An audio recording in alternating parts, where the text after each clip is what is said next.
बहुत समय पहले उत्तर भारत की पहाड़ियों के नीचे एक छोटा सा गांव था, देवपुर। ये गांव शांत था, लोगों के दिलों में भक्ति थी, लेकिन जीवन सरल नहीं था।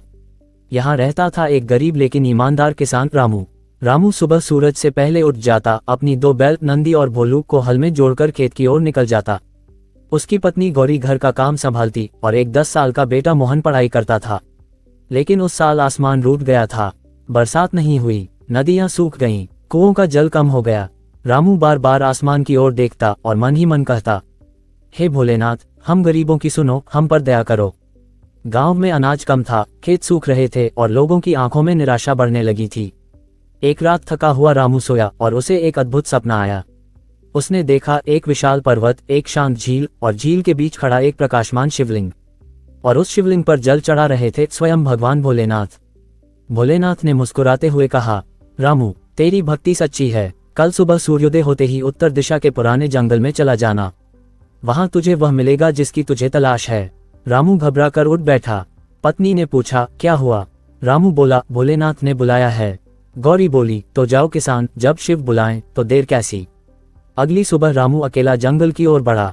घना जंगल, ऊंचे पेड़, हवा में हल्की गूंज, जैसे कोई मंत्र जाप हो रहा हो। रास्ते में उसे एक बूढ़ा साधु मिला। साधु बोला, कहाँ जा रहे हो किसान?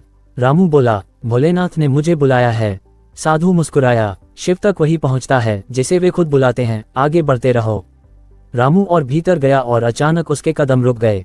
उसके सामने एक पुराना, टूटा हुआ, धूल से भरा हुआ प्राचीन शिवलिंग था। धूल हटाते ही अचानक हवा में तेज गूंज हुई, जैसे पहाड़ों में कोई शंख बज उठा हो। उसे वही आवाज सुनाई दी, रामू, यही वह स्थान है। रामू ने वहीं बैठकर पूजा करनी शुरू कर दी।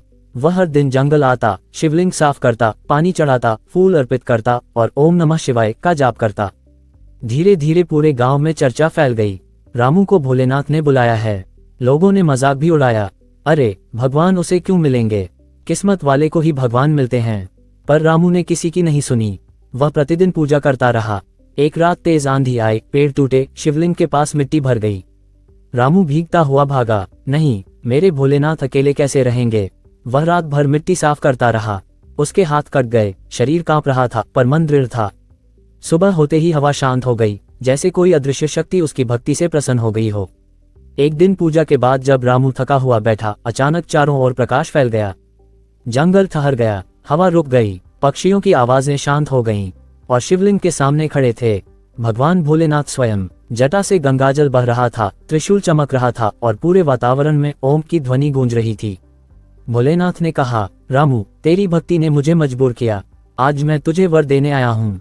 रामू रोता हुआ बोला, भोलेनाथ, मेरा कुछ नहीं चाहिए, बस गांव को बचा लीजिए।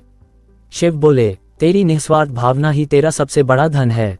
जा, कल सुबह अपने खेत में हल चलाना, धरती तेरे लिए वरदान देगी।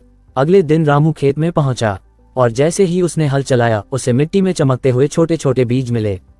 वह चकित हो गया, उसने उन्हें बो दिया। 3 दिन बाद उसने देखा, वे बीज रातों रात बेहद हरी भरी पौधों में बदल गए। लोग आश्चर्य से कहने लगे, ये कैसे हुआ, कितना बड़ा चमत्कार है। रामू ने बताया, ये सब भोलेनाथ की कृपा है। धीरे धीरे उसके खेत ऐसे हरे हो गए कि आसपास के सूखे खेतों से वे बिल्कुल अलग दिखते थे, जैसे धरती खुद शिव का आशीर्वाद बनकर खिल उठी हो। रामू ने जो अनाज उगाया, वह अकेले अपने लिए नहीं रखता था। वह कहता, जब भगवान ने मुझे दिया है तो मैं सभी में बांटूंगा। उसने अनाज पूरे गांव में बांटा, बच्चों को खिलाया, बुजुर्गों का सहारा बना। धीरे धीरे गांव के लोग भी शिवलिंग पर पूजा करने आने लगे। जंगल फिर से जीवन से भर गया, बारिश भी होने लगी, नदियां फिर बहने लगीं। देवपुर गांव एक बार फिर खुशियों से भर गया। कई साल बीत गए, रामू बूढ़ा हो गया। एक दिन वह अकेला शिवलिंग के पास बैठा, बोला, भोलेनाथ, अगर आपकी कृपा न होती तो मेरा क्या होता। अचानक फिर प्रकाश फैला, भोलेनाथ प्रकट हुए। उन्होंने कहा, रामू, तूने लोभ नहीं किया, तूने भक्ति भी की और समाज का कल्याण भी, यही असली शिव पथ है। रामू ने फोल्डेड हैंड से कहा, प्रभु, अब मुझे अपने चरणों में स्थान दीजिए। भोलेनाथ बोले, आओ, मेरा भक्त मेरे हृदय में ही स्थान पाता है। और उसी क्षण रामू की आत्मा शिव के प्रकाश में विलीन हो गई। जंगल में घंटियों की आवाज उठी, जैसे धरती ने स्वयं उसके जीवन की महिमा गाई हो। आज भी उस जगह शिवलिंग है। लोग कहते हैं, अगर मन सच्चा हो, भक्ति निस्वार्थ हो और दिल से पुकारो, तो भोलेनाथ कहीं भी प्रकट हो सकते हैं। गांव वाले हर फसल के मौसम में पहले दाना शिवलिंग को अर्पित करते हैं, क्योंकि उन्हें पता है, चमत्कार भक्ति से जन्म लेता है।